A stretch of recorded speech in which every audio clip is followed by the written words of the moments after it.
Buddhist सामुदायिक television पर कार्यक्रम में अगली बैठी रात कैमरा पर्सन शंकर के साथ में ये कार्यक्रम आप हरेक के दिन इतने समय से दिखल जाला जिसमें हमन के समाज में कोनो भी विकृति बा ओके हमरे हटाए के लिए का करे पड़ी और कोनो भी क्षेत्र में कोनो भी व्यक्ति जो सफल बाटे चाहे राजनीति के क्षेत्र में हो या कोनो भी पेशाकर्मी बाटे वहाँ से हमरे संगरी छात्र के विचार भी आदान प्रदान कल जाला और हमरे कोनो भी क्षेत्र में सफलता प्राप्त करे के लिए हमरे का करे पड़ी तमाम व्यक्ति से हमरे बातचीत कल जाला और आज भी हमरे एक समाज से भी कहल जाए एक राजनीति की हमरे न्योता धल गल बा वहाँ से हमरे बातचीत करे ते कार्यक्रम के अवधि भर आप भी संगरी साथ रह जी कैसे कार्यक्रम सफल बनाने के लिए आपके साथ भी आवश्यक बा। आज हम लग बाटे थारू कल्याणकारी सभा रूपंदेही के नवनिर्वाचित सभापति कमल नारायण चौधरी हमरे वहाँ से के बातचीत करे अते कार्यक्रम में साथ रह जी। कार्यक्रम में हमारी स्वागत कर जाता। कार्यक्रम में आपकी स्वागत बा। नमस्कार। ते वैसे नहीं आप हमन की न्योता देके स्वीकार करके आल गई बा, खुशी के बात बा। वैसे इससे पहले भी आप हमन से बातचीत हो चुकल रहे चुनाव से पहले ते अधिवेशन से पहले और आज निर्वाचित होने के बाद जो आपके हमरे नेता धर गल बा ते जोन निर्वाचित हो गल और बंदे थारू कल्याणकारी सभा के सभापति में निर्वाचित हो गल इतना घड़ी आप का कैसन महसूस कर जाता? धन्यवाद। आज के कार्यक्रम के प्रस्तोता राज चौधरी जी बात एकदम सही हो। थारू कल्याणकारिणी सभा कहल के ठू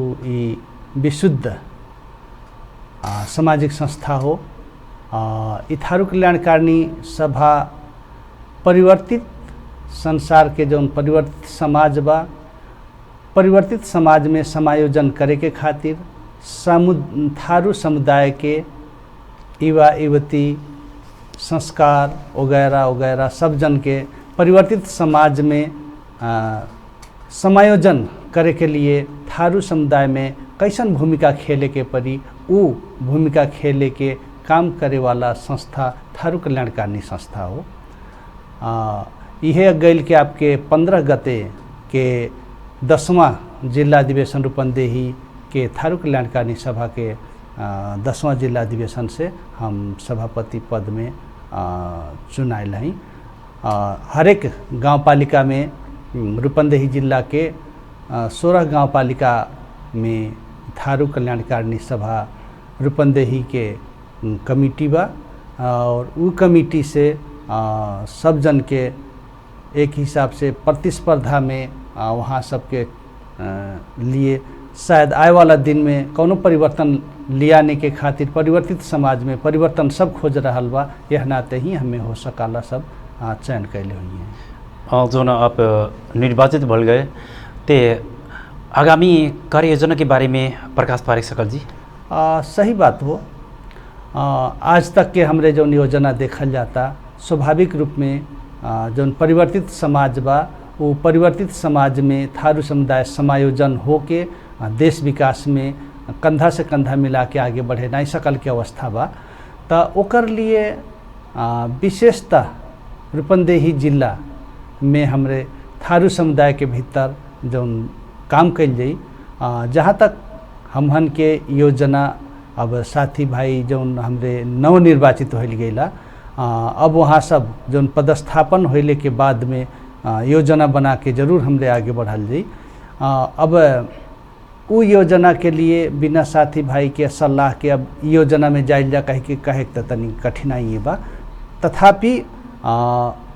हमहन के चाहना ये हो कि रूपंदेही जिला में थारू समुदाय के जनसंख्या कितना बा, बेरोजगार कितना बा,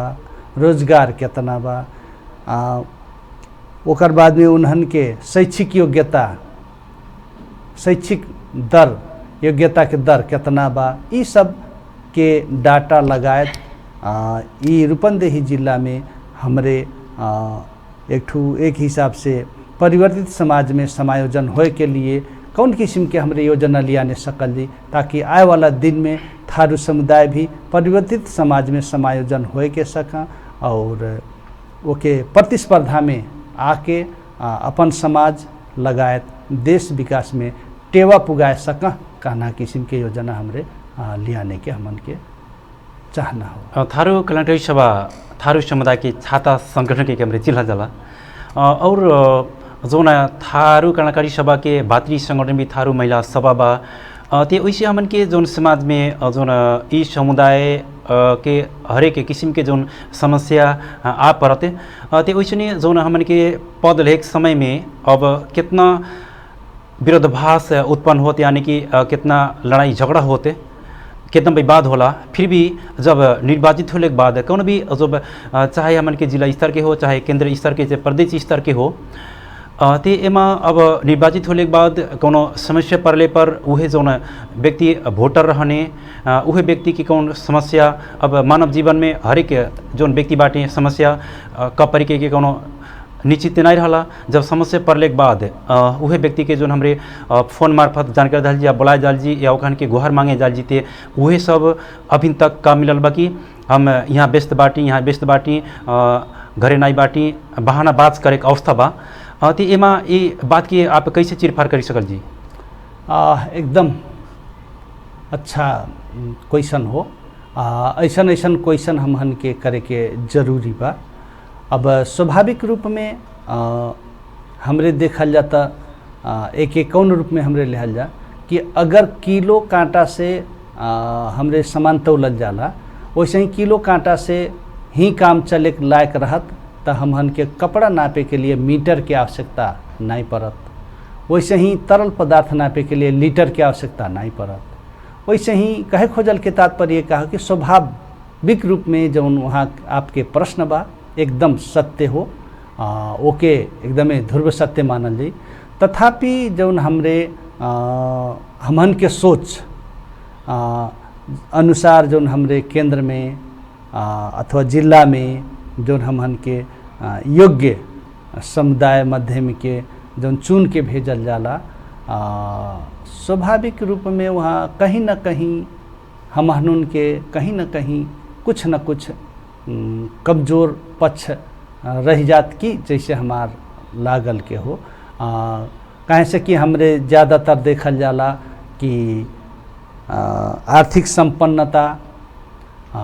और अन्य संपन्नता विशेष तौर से आर्थिक संपन्नता भैल के व्यक्ति के हमरे उ जगह ही पर पहुँचाई जाला। जैसे इससे पहले भी हम यहाँ इंटरव्यू देते के समय पर कह चुकल रहली कि बड़ा किसान जे छाता लेके खेत में जाता उ किसान के अगर हमरे किसान के खेती करे के देहल जा और जे स्वयं कुदरा बोके के खेत में जाता खेती करे उ किसान में स्वाभाविक रूप में अंतर बा। वैसा ही जे समाज में स्वयं भीजे वाला जौन ओके नेतृत्व पंक्ति जौन बा ओके हमरे बहिष्करण में पार के जौन संपन्न जौन छाता ओढ़ के खेत में जाए वाला किसान के हमरे उ ड्राइवर बनैले के कारण से अथवा उ पद हस्तांतरण कैले के कारण से भी उ पद के दुरुपयोग होइल के जैसे हमें महसूस होला। ते ऐसे जोन हमरे बातचीत कर जाता कि जोन थारू समुदाय के व्यक्ति बाटे पद धारण करे वाला व्यक्ति ते अब दूसर बात का होला कि वो सब एक ठो जोन कहीं भी कौन समस्या पड़ले पर सुनवाई ते नहीं करी है जोन हमरे प्रश्न उठा गिला बहाना बात करी यहाँ बाटी वहाँ बाटी फुर्सत नहीं बा कहीं और दूसर बात का हो कि जैसे अब मीडिया में तमानी व्यक्ति आबद बाटे उहे व्यक्ति यानी कि हमरे पत्रकार के चिन्ह जला उहे पत्रकार यदि मीडिया में लाने खोजी हैं तो वो सब के भी बाइकाट करे खोजने कल के मतलब कि फुर्सत नहीं बा ते ये जो न थारू अपने आप के बड़ा नेता कहवाने ते ये सब जैसे अब हमरे यदि 10 ठो थारू नेता के फ़ोन कर जा मीडिया में लाने के लिए इंटरव्यू के लिए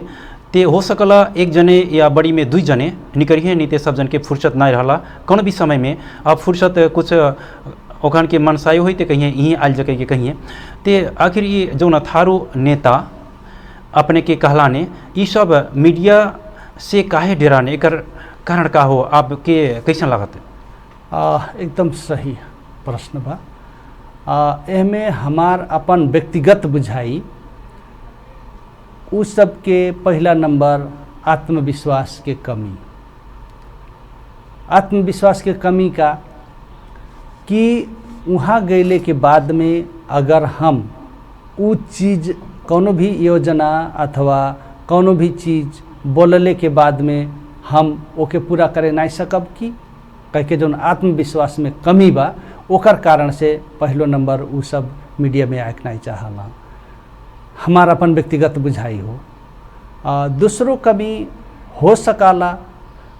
जौन हमरे थारू समुदाय के नेता कहल जाला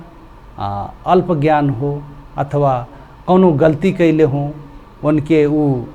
गलती के उजागर होइले के डर हो, ई कुल कारण से हो सकाला ना आवत हो। नहीं तो जहाँ तक हमें लागत कि मीडिया में गईले से उनके इमेज बढ़ी और उनके अपन पर्सनालिटी बढ़ी। मीडिया में जाए के जरूरी बा और अपन जौन अंतर आत्मा में भइल के जौन विजन बा ओके हमरे अगर प्रस्तुत कइल जाई तो हो सकला हमरे कार्यान्वयन करे न सकल जा, लेकिन उ विजन आए वाला पुस्ता के हस्तांतरण हुई और उ विजन पर और लोग भी काम कर सकला। इतना करी हमारे बातचीत कल जाता थारू रकारी सभा रूपंदे के सभापति कमल नारायण चौधरी जो उनकी नवनिर्वाचित सभापति होने ऐसे ही आज हमारे समसामयिक विषय में बातचीत कल जाता और जिसे हमने के अब ये थारू कार्यकारी सभा रूपंदेही बा आप एक सभापति नवनिर्वाचित सभापति ते अनहा दिन में अब आपके कैसन लगत बा जिसे अब एक ते अब आपके भर काम के लिए से इतना ही हुई हमन के कार्य समिति कितना साथ देख पड़ी साथ देख आवश्यक बा कौन भी हमन के संघ संस्था बा जब तक हमन के कार्य समिति टीम वर्क अच्छा ना रही तब तक हमारे कौन भी काम करे नहीं सके। फिर भी जिसे आप सभापति रहले हिसाब से कैसन कैसन हमन के समाज के मुद्दा उठान कैले पर ये हमन के समाज के विकास हो सकी जिसन लागला। एकदम सही बात बा। हमार अपन व्यक्तिगत बुझाई जहाँ तक हम समाज में लागू करे खोजल के का हो कि स्वाभाविक रूप में एक अंगुरी से हमरे साग टूटे नहीं सकल जाला। साग टूटे के लिए भी 2 ठू अंगुरी चाहिए। कहे खोजल के साथ सहयोग एक दूसरे के अति आवश्यक बा। तथापि हमार अपन व्यक्तिगत बुझाई का हो कि कोनो भी काम कैले से पहले सोच के जरूरी होला। मान लीजिए हमें कहीं घर बनावे के बा तो हम कौन किस्म के घर बनाब, कितना तला के घर बनाब, हमार कोठा कितना कितना के रही, हमार घर में गली कितना फीट के चौड़ाई रही आदि इत्यादि सोच बनाए के पहले जरूरी होला। ओकर बाद में हमरे कार्यान्वयन में जाल जाला। वैसे ही सबसे पहले तो थारू कल्याणकारिणी समुदाय के तरफ से अथवा थारू कल्याणकारिणी सभा के तरफ से थारू समुदाय में योजना बना के हमन के सबसे पहले सभापति लगाए जितना हमारे वहाँ टीम बाटी सब जने योजना बनैले के बाद में उ योजना के कैसे लगाए सकल जैते कह के उ हमन के सोच में लियाने के लिए अथवा उ विजन दिखाए के लिए सबसे जैसे पहले दिमाग आवाला। वैसे ही सबसे पहले हमन के उ जौन टीम बा उ टीम के जरूरी हो उस सोच के विकास करे के खातिर। तो जहाँ तक हमार अपन व्यक्तिगत विचार हो, व्यक्तिगत विचार में आए वाला दिन में अब जादू के छड़ी तो नहीं हो कि हमरे एक कार्यकाल में अथवा 2 साल के कार्यकाल में हमरे परिवर्तन करे सकल जी। तथापि हमार लगन और हमार मेहनत और हमार अपन सोच से जहाँ तक हमें लागत कि वो परिवर्तन के शुरुआत अवश्य कई सकब कह के हमार आत्मविश्वास बा। ऐसे ने जोन के हमन के थारू क्रांति सभा ये एठू कैसन संस्था हो जिसन आपके भीतर दिल से कह सकल जीते जोन जिसे अब कितना जोन संस्था बाटे राजनीतिक संस्था हो ते ये आपके एठू अब हर एक हिसाब से हमारे सोचल जाते कैसन संस्था हमारे जनता के कैसन संस्था हो कि हमारे के बुझे सकल जी जनता के बुझा के लिए एकदम हम कहे खोजल के और जनता में पुगाए खोजल के आवाज़ भी ये हो। स्वाभाविक रूप में थारू कल्याणकारिणी कल के एठू सामाजिक जौन संस्था हो तो दूसर बात आ गई एठू राजनीतिक संस्था ई 2 पार्ट हो गई। अब रह गई सवाल राजनीतिक संस्था में जात के समय पर वहाँ के निर्देशन नीति निर्देशन का होला कि अपन जात के जौन झोला बा ओके बाहर रख के आप एक ठू पार्टी के व्यक्ति हो जाला कह के कोठा में प्रवेश कैली। वैसे ही थारू कल्याणकारिणी के मिशन का हो अथवा थारू कल्याणकारिणी के चाहना का हो कि आप अगर कौनो पार्टी के हो जाला तो पार्टी वाला विचार बाहर रख के थारू कल्याणकारिणी के भीतर आप थारू हम पहले नंबर हम थारू में हम पैदा होइली, थारू के हम समुदाय होइला, थारू समुदाय रहले के कारण से थारू समुदाय के विकास के प्रति हमार उत्तरदायित्व बा। जब हमरे थारू समुदाय के विकास के उत्तरदायित्व जब अपन जिम्मेवारी पर जब लेहल जाई तब हमहन के का हो जाई कि थारू रहले के कारण से ही हमरे राजनीति के पहुँच बनावे सकल जी। आज भी हमरे देखल जाता चाहे जौन पार्टी में थारू समुदाय बाटे अथवा थारू समुदाय के नेता बाटे तो उ नेता केवल थारू समुदाय रहले के कारण से ही उ जगही पर पहुँचल बाटे कह के हमहन के अभी तक के बुझाई हो। ऐसे सबसे पहले हमरे थारू समुदाय में पैदा हो गया। थारू समुदाय के उत्थान के लिए जैसे हमरे उदाहरण के लिए कहल जा तो खाली थारू समुदाय अपन भाग्य अजमाए के लिए पहाड़ पर नहीं गए और दूसर बात सुविधा लेहे के खातिर यहीं छिमेकी भारत में नहीं गए। थारू समुदाय कैसन समुदाय हो कि नेपाल के तराई भूभाग में अपन कर्म थलो बना के यहाँ के जमीन उर्वरा बनाए के और खेती योग्य बनाए के काम भी कैल। अब यहाँ से हम विनती करे के यह चाहब कि आपके यही बुटवल में एक ठू ऐसन ओके कंकाल मिलल जौन कंकाल विश्व के जौन गिनीज बुक में दर्ता बा। वो कंकाल रामापिथेकस कह के कहल जाला जौन दूसरो मानव कह के उ कंकाल के नामकरण भइल तो उ बुटवल जैसन जगही पर मिलल। तो ऐसे का मालूम होला कि ई तराई भूभाग में जौन ई बसोबास मूलवासी जौन ई उत्पत्ति भइल के एक हिसाब से थारू समुदाय बा वो अपन भाग्य अजमाए पहाड़ पर नहीं गेल और अपन सुविधा लेहे के खातिर भारत में नहीं गेल। आज भी हमरे देखल जाला भारत में वो सुविधा वहाँ के संविधान ई तो कले बा कि थारू समुदाय के कोनो भी बच्चा पढ़ले के बाद में उनके नौकरी के गारंटी बा, लेकिन नेपाल में तो नहीं बा। तथापि नेपाल में रहे वाला जो थारू समुदाय हो थारू समुदाय आज भी हमरे अगर देखा जाता लोक सेवा आयोग के जो हमरे प्रक्रिया देखा जाता कितना पे अबो के उदाहरण के रूप में हमरे देखा जाता कितना पे अन्य लोग जो थारू समुदाय से बाहर के बाटे वो पहाड़ में जाके फार्म भरले के वजह से उनके लोक सेवा आयोग में पास होए लेके चानस कोटा संरक्षण कोटा में ज़्यादा बा। बशर्ते थारू समुदाय उ अपन संरक्षण कोटा लेहे के खातिर पहाड़ के सदर मुकाम में जाके लोक सेवा आयोग फार्म भरे के प्रयास नहीं करत। ऐसे थारू समुदाय कैसन समुदाय हो कि तराई के भूभाग में नेपाल के तराई भूभाग में रह के नेपाल के जमीन के उर्वरा खेती योग्य जमीन बनैला और साथ में थारू समुदाय आज जौन परिवर्तित समाज बा वो परिवर्तित समाज में नहीं जा सकले के कारण हो कि ज़्यादा से ज़्यादा खेती में वो सब अपन ध्यान लगैला, राजनीति और ध्यान नहीं लगैला, पढ़ाई और ध्यान नहीं लगैला। ई कुल कारण से आज वो समाज पिछड़ल बा। तो ओके हमहन के थारू समुदाय में अथवा थारू कल्याणकारिणी सभा ओके चेतना जगा के जैसे आप कहल गेल गे महिला में थारू कल्याणकारिणी के भीतर संरचना बा, लेकिन ऐसे पहले जौन साथी लोग जौन जिम्मेवारी पर रहला थारू कल्याणकारिणी के वो साथी लोग इस संरचना के आगे बढ़ाए के नहीं चाहला। जैसे थारू कल्याणकारिणी के विधान में महिला सभा अथवा महिला लोगन के चेतना स्तर बढ़ावे के लिए महिला सभा बा। वो महिला सभा आज भी देखा जाता रूपंदेही में क्रियाशील बनावे के साथी लोग नहीं सकला। वैसे ही युवा सभा भी बा, युवा सभा भी रूपंदेही में गठन बा केंद्र तक बा, लेकिन युवा लोगन थारू युवा लोगन के उ क्रियाशील बनाए के युवा सभा भी नहीं सकला। तो वैसे ही थारू पत्रकार के भी संरचना बा, लेकिन वो थारू पत्रकार भी रूपंदेही जिला में गठन करे के नहीं सकला। तो ऐसे ही जो विगत के जो समिति रहला अथवा विगत के जो उस समिति में रहे वाला साथी लोग रहला उन्हन के कुछ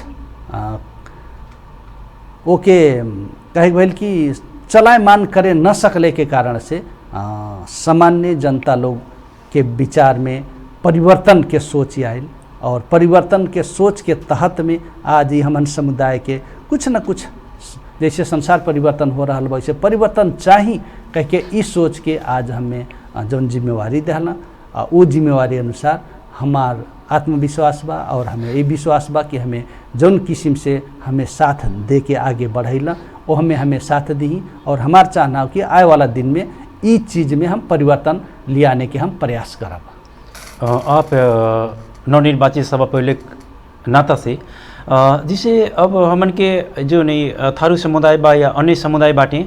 अब एक ठो आरोप बीच में कथी लागत बा 5 वर्ष के इहर के अवधि में कि थारू कलाकारी सभा राजनीतिक अखाड़ा हो कह के अभी बात के आप कैसे के चिरफार कर जी? स्वाभाविक रूप में अब उ समिति में जब हम नहीं रहली तो उस समिति के जौन आरोप लागल वो आरोप के तो हम चीर फाड़ तो करे तो हम नहीं सकब। बशर्ते हम इतने कहे के सकब कि स्वाभाविक रूप में अगर कहल जा तो अब ओकर अर्थ कौन किस्म से जनता लेहला अथवा हमन के थारू समुदाय कौन किस्म से ओकर अर्थ के व्याख्या कैला कौन किस्म से अपन आत्मा में लेहला। लेकिन कभी कभी इहो जरूरी बा कि थारू कल्याणकारिणी सभा थारू समुदाय के राजनीति में पुख्त बना के उन्हें उत्पादन करके कहे से कि थारू कल्याणकारिणी अगर राजनीति उन्हें सिखाता तो टिकट दे हेते नहीं सकी, लेकिन टिकट के लिए अथवा उनके राजनीति के जो कहे बोल कि वार्ड अध्यक्ष मेयर सभासद बने के लिए तो कोनो पार्टी के ही सहारा ले पड़ी। तो राजनीति के क्षमता विकास करे के अधिकार अथवा वो विकास करे राजनीतिक क्षमता के अभिवृद्धि करे के काम थारू कल्याणकारिणी स्वाभाविक कई सकाला। अब अखाड़ा के बात आयल तो हो सकाला। अभी आपके कहल के मुताबिक अथवा सुनल के मुताबिक से कौनो एक दलीय थारू कल्याणकारिणी के भीतर कौनो एक दल में आबद्ध भइल के जौन थारू समुदाय बाटा अब ओकरे केवल हमहने दल के भीतर के भर थारू समुदाय थारू कल्याणकारिणी में रह के चाही कह के वो सोच होई तो ओकर अलगे बात बा, वो सोच बनाए वाला के बात हो। नहीं तो हमार कहे खोजल के अथवा हमारे आज तक के हमन के जौन अभ्यास बा ई थारू कल्याणकारिणी कहल के चाहे जौन दल के हो एकर थारू समुदाय के उत्थान के लिए ई थारू कल्याणकारिणी में आबद्ध होए के जरूरी बा। अब ई न सोच के आबद्ध होइल जा कि हमरे एक दलीय के ही भर हमन के एक छत्र थारू कल्याणकारिणी में हावी होए चाहिए कह के थोड़ा सा सोच ये कमज़ोर सोच हो। हर तह तबका के थारू समुदाय ओके वर्ग के हिसाब से भी सब वर्ग के थारू समुदाय के अथवा ओह में थारू कल्याणकारिणी में समावेश है ना जगही बा उ वाला होए के चाही। उन्हें एक वर्गीय के निषेध करे के नहीं चाहिए, जैसे उच्च वर्ग मध्यम वर्ग तल्लो वर्ग सब वर्ग के थारू समुदाय में अटाए के चाहिए कह के हमार मान्यता हो। तो ऐसे हमन के जो थारू कल्याणकारिणी सभा में अब 5 वर्ष के यह अवधि में 5 वर्ष के दौरान में अब हमारे देखा जाता भूगोल भी जाल जाता कि अब तमाने थारू नेता उत्पादन के कि अब जो न हरेक निकाय में हमन के अब चाहे पालिका के उपाध्यक्ष हो या वड़ाध्यक्ष हो या जनप्रतिनिधि हो हरेक निकाय में लगभग पहुँच चुकल बाटे। लेकिन का फिर भी हमारे अब इतना जनता के का बुझाई बा इतना घड़ी में कि जिसे थारू कल्याणकारिणी सभा नेता उत्पादन कैल इते सही बात हो सत्य बात हो, फिर भी वो सब जो नेता उत्पादन भइने अपने आप के प्रगति करे सफल हो चुकने, फिर भी जो न अपने आप के जो न जीवन शैली रहे लाइफ स्टाइल ओखन के चेंज हो चुकल परिवर्तन हो चुकल, फिर भी हमन के समाज के जो अनुहार बा वो चेंज हो नहीं सकल। ते ये बात की आप कैसे पुष्टि करे सकल जी बात सही हो कि जो हमन के जनता से आरोप लागत बा वो सब अपने आप के परिवर्तन करते सकल बाटे बकिन का समाज परिवर्तन हो नहीं सकल? आपके आरोप एकदम सही सत्य आरोप हो। ये आरोप के हम स्वीकारोक्ति करते करते भी हम हमें से थोड़े से और हम थापे के चाहब का थापे के चाहब कि ओके सुझाव के रूप में स्वाभाविक रूप में आज भी हमरे जो देखल जाता देवी चौधरी जी सांसद बनल थारू कल्याणकारिणी के ही हिसाब से अथवा हमरे पुरान जमाना से भी देखल जा कि परशु नारायण चौधरी भी पुरान जमाना में थारू कल्याणकारिणी के केंद्रीय सभापति रहना और उस समय राजा के समय पर राज्यसभा अध्यक्ष भी भइल रहना। तो इस कहाँ से कहाँ तक आवता कि कहीं कहीं हमरे कहीं न कहीं जे नेतृत्व पंक्ति में पुगाता ते कहीं न कहीं हमहन सामान्य रूप में थारू के बुझाए अनुसार थारू के बेच के वो अपन व्यक्तिगत लाइफ स्टाइल अपन व्यक्तिगत स्वार्थ पूरा करता कि कह के जौन बुझाई बा कहीं ना कहीं यहू में सत्यता हो सकाला। नहीं तो आज भी हमरे देखल जाता थारू कल्याणकारिणी से ही रूपंदेही जिला में हमरे देखल जाता थारू कल्याणकारिणी के ही कैडर हों, चाहे सभासद निर्मला जी हों, चाहे सभासद हमहन के देवी चौधरी हों, चाहे सभासद हमहन के तुलसी चौधरी हों, अथवा मेयर में आपके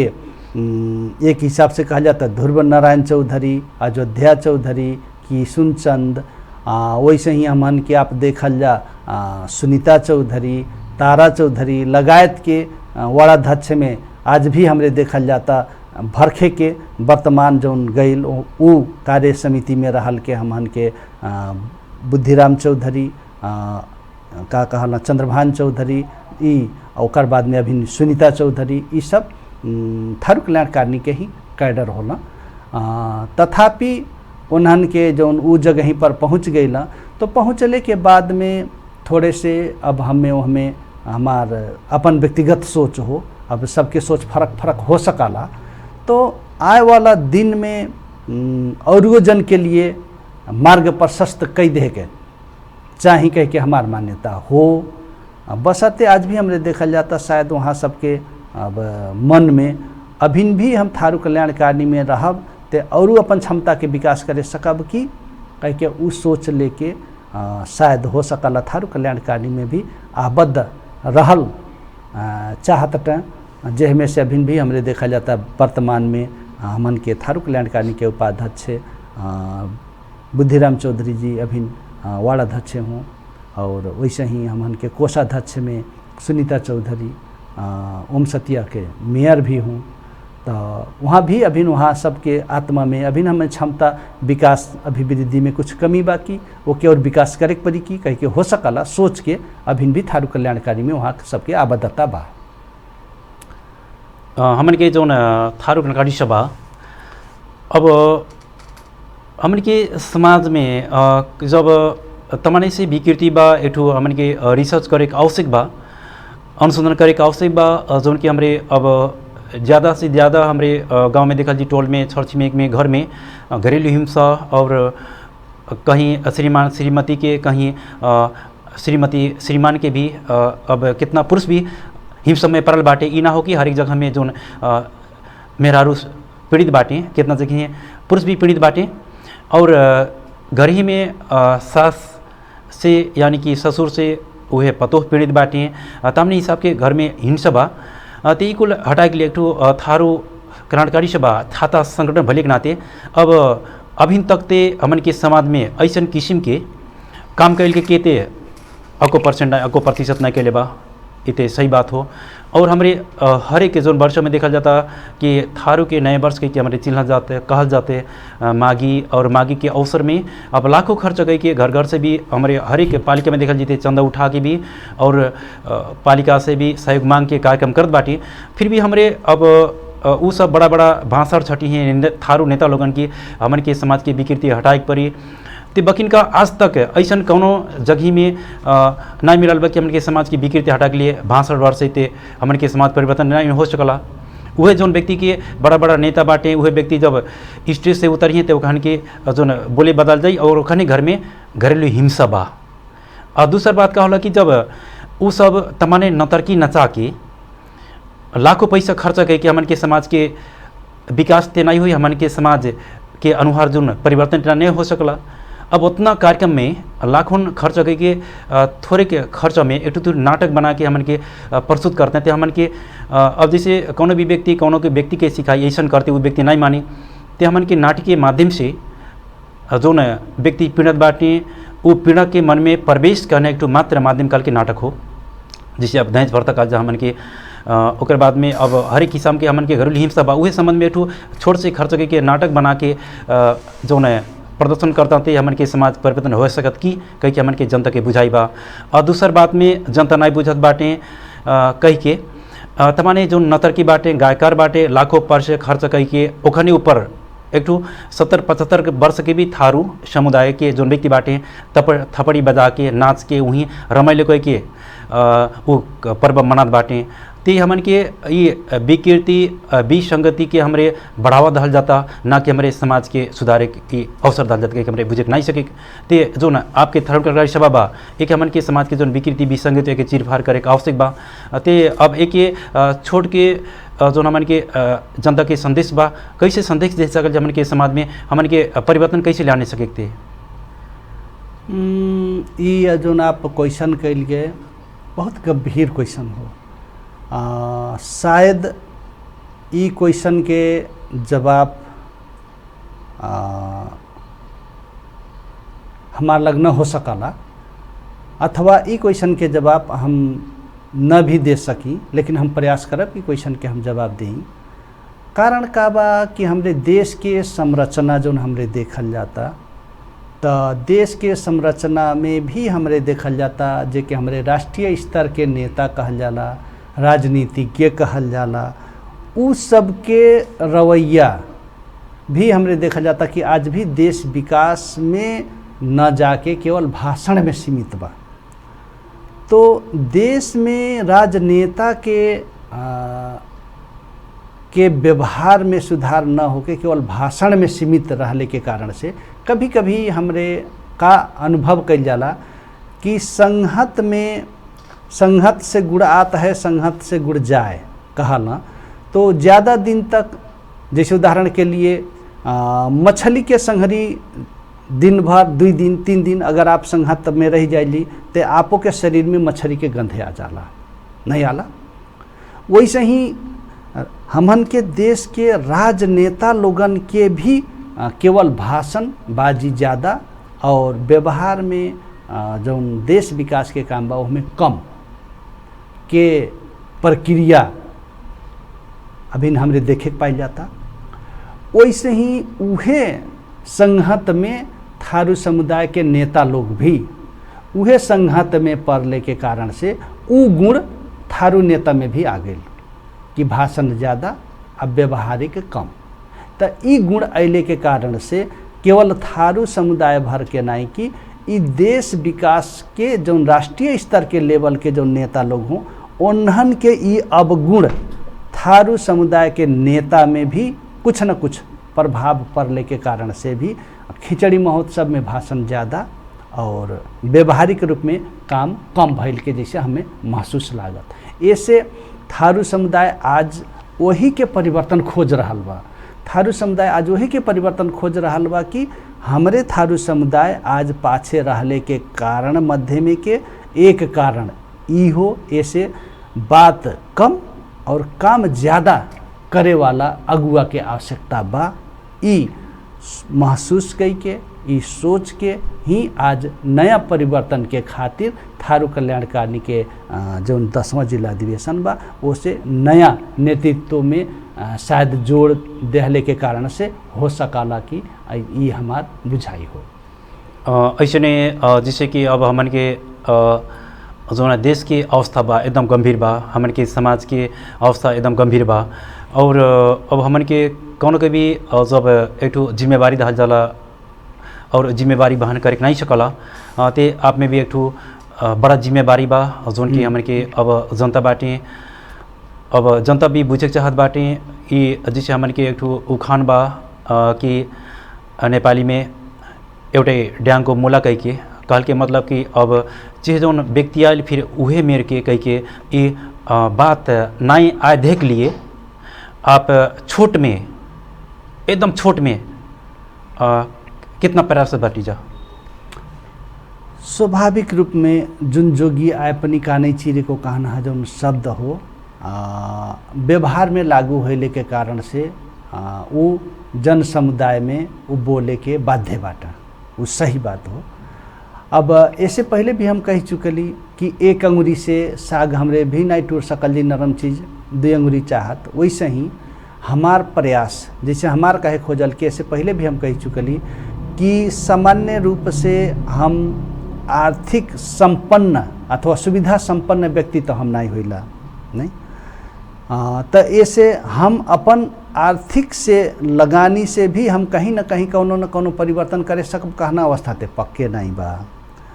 हमार कहना इतने हो कि मानव संसाधन को विकास यानी चेतना को विकास, जब तक आदमी के चेतना के विकास नहीं हुई तब तक समाज में परिवर्तन नहीं आई, कह के हमारा अपन व्यक्तिगत बुझाई हो। ऐसे हमार ज़्यादा से ज़्यादा जोड़ थारू समुदाय के मनस्थिति चेतना विकास करे में हम ज़्यादा अपन समय खर्च करब कह के हमके लागल के बा। एक नाते अभी छोट समय में अब हम कितना मानव के हमन थारू समुदाय के चेतना में परिवर्तन लियाने सकब तो भविष्य बताई, अब हमें कहीं कहते नहीं भइल। पर भी सबसे पहले हमारे विनती बा थारू समुदाय जो हमके वोट दे के जितावल गेलिए, वहाँ सबसे हमार विनती बा कि आप लोगन के भी जौन हिसाब से हमें जिम्मेवारी बोकायल गेल तो जिम्मेवारी बोकैले भर से बड़वार बात नहीं बा कि हमें साथ सहयोग दे के आए वाला दिन में समाज परिवर्तन करे के लिए चेतना के परिवर्तन करे के जरूरी बा। जब तक हमरे अपन चेतना के विकास नहीं कैल जाई, अब समय कम बा ओकर बारे में हम तो का कहीं, पर भी हम इतने कहब कि हमहन के चेतना के विकास में हम ज़्यादा से ज़्यादा हम जोड़ दे के चाहब। भौतिक संरचना से ज़्यादा चेतना के विकास में हम जोड़ दे के चाहब, वो हमें साफ लोगन साथ देहल जाई। हमार छोट कहना इतने हो, साथ में अब समय कम रहने की वजह से आज ही बुद्ध टेलीविज़न में जो हमें बुला के सहयोग कैल गेल हमन के पत्रकार राज चौधरी जी, आई बुद्ध टेलीविज़न में बोले के लिए जो सहयोग कैल गेल टेक्नीशियन, सबसे पहले अब यहाँ आई बुद्ध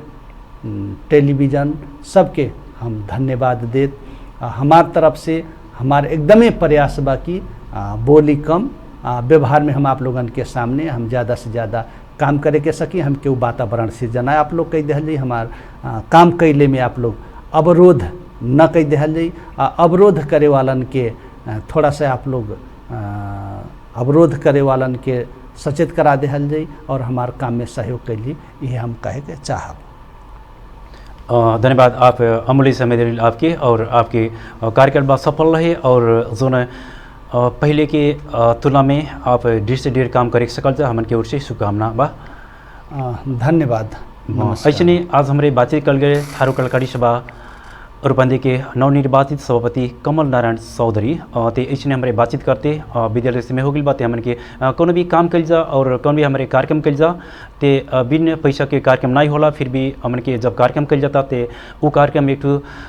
मनोरंजन भर ओ मना रहा जा ताकि हमन के समाज परिवर्तन होए। कौन भी हमारे ओमा छोड़ से अवचेतनामूलक नाटक हमन के समाज